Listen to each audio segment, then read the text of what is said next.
Welcome to Luca is a Billionaire, where the only thing I invest in is your answers.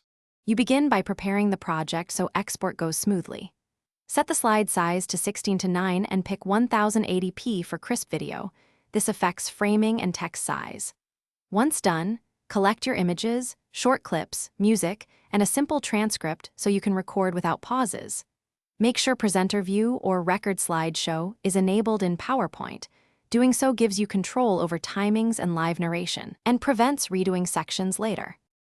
Now you record narration and lock timings. Plug in a decent mic and do a quick sound check. Speaking steadily reduces post-edits.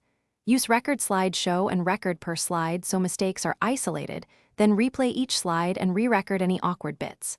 Once narration is set, add slide transitions and set auto-advance timings to match your voice. This synchronizes visuals and audio.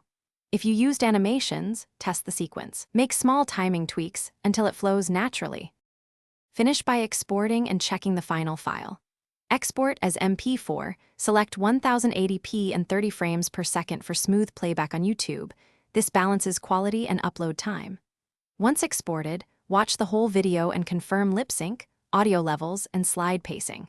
If something is off, you can re-record a single slide or export audio only and replace it in a video editor. This avoids redoing the entire project. Also, if export stalls, Thanks for watching and please subscribe. It's the best investment you'll ever make.